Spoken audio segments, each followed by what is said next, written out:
Because I spend much of my time thinking about things that are largely irrelevant, I sometimes think about the concept of soulmates and whether or not they exist. Now, I'm not even entirely sure if I believe in souls in the first place, although I guess the word soulmates, despite its etymology, could just mean people that fit really well together. It doesn't actually have to do anything with souls. But I guess for the purposes of this discussion, let's suppose that souls could actually be a thing. Now, I don't think it's particularly plausible that everyone just has the one soulmate. I'm not going to say it's definitely not a thing, because obviously I don't know, but I don't think it's very likely. For one, there are just so many people in the world, and they're so spread out across the planet, finding that one soulmate could be really hard. And what if your soulmate dies when you're 8 and is reborn when you're 53, and then you die at 67 and are reborn when your soulmate is 35? Do you ever get to be together? A lot of these theories that everyone has the one soulmate are based on the idea that we used to be one originally, but then we're somehow split up. But the population of the human race constantly grows. So I guess when new people are born, like more people than there used to be, new souls have to be created? I mean, assuming that every soul in the world is unique and can't exist in different bodies at the same time, which isn't necessarily the case, but if it is, do these new people immediately get paired up with other new people, or do they not get a soulmate because they weren't there in the beginning? They weren't the original 150. I guess there could be some other theory about this, like maybe we're created as a single soul, but then are somehow separated for some cruel cosmic reason. But then there are also religions that believe that you don't just always get reincarnated into the same species. You could be an ant or a bird. What if one of you is a dolphin and the other is an eagle? Maybe that's why Tesla was in love with a pigeon. I know that this theory that everyone has the one perfect soulmate is supposed to be romantic, because if you have a perfect match, when you meet it's going to be amazing, but statistically you're more likely to never meet them than you are to spend a happy life together. I think it's more likely that we have a sort of pool of compatible people, like maybe 1,000 or 10,000. But considering how many people there are in the world, you're lucky if you ever get to meet one of them. And I'm not even entirely sure if I believe that this compatibility is inherent within the soul, or if it's something that's somehow triggered by what kind of person you become. I guess it depends, firstly, on whether or not you believe in souls, and also on what a soul actually is, if it is in actuality a thing. If souls are just generic blobs of existence, then I don't think that a connection between these random blobs that are basically all the same is going to make any kind of difference in whether the people that those blobs are put in are actually going to fit very well together. However, if souls have some kind of package of features in them that is going to affect what kind of person you become, then it's possible that some of these souls are going to be in some way connected, because some feature packages are just going to fit better with each other than with others. When it comes to soulmates, maybe it's kind of both. Maybe you have a pool of potential soulmates based on a connection between just raw soul material. But as you grow into people, that pool is going to shrink depending on which of those people you're actually still compatible with. Now, I could have like 1,000 other theories about this. Theorizing about things outside of human understanding is kind of what I do for fun. Well, maybe fun is not the right word. It's kind of what my brain does of its own accord. Anyway, I don't think that soulmates are necessarily just romantic.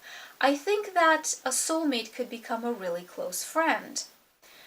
So you could, for example, meet 3 soulmates in your life, and one of them is going to be your lover, and 2 are going to be your closest friends. But it will seem as though you just have one soulmate because we only count the one who's the lover, because that's generally how we perceive soulmates. But in actuality, you have 3 in your life. Or maybe you're never going to meet a romantic soulmate at all, and you might just date people that you don't fit all that well with, but you're still going to have a very close friend in your life who is in actuality your soulmate. Some people probably don't have romantic soulmates at all. Like, if you're aromantic, then you probably won't have romantic soulmates. You're just going to have soulmates that will be your friends. Or if you're polyamorous, then you might meet several of your soulmates and be with all of them at the same time. Now, I know that this theory about a giant pool of soulmates is not as romantic as the idea of one perfect partner, but I feel like it's more optimistic because if you have a large pool of potential soulmates, then you have better chances of meeting at least one or maybe several. Although, if you have, say, 1,000 romantic soulmates, and they all have 1,000 romantic soulmates each, they could all just find love elsewhere.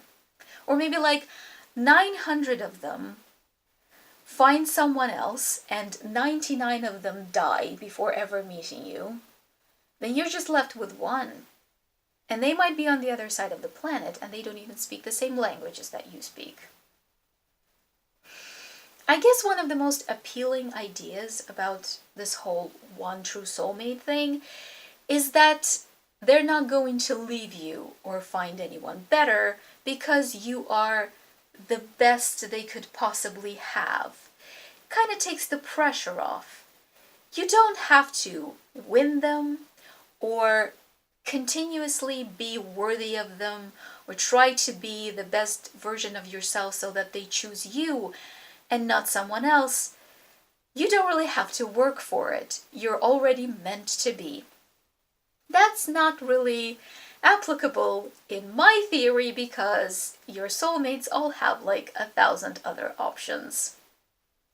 But at least in my theory, even if you never meet any of your romantic soulmates or if they all find someone else, you could still have a soulmate or soulmates in your life that are just going to be your very close friends.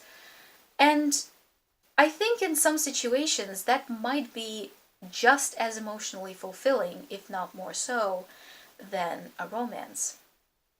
And maybe the fact that we're so spread out now and there are so many of us is kind of counteracted by the fact that there's the internet.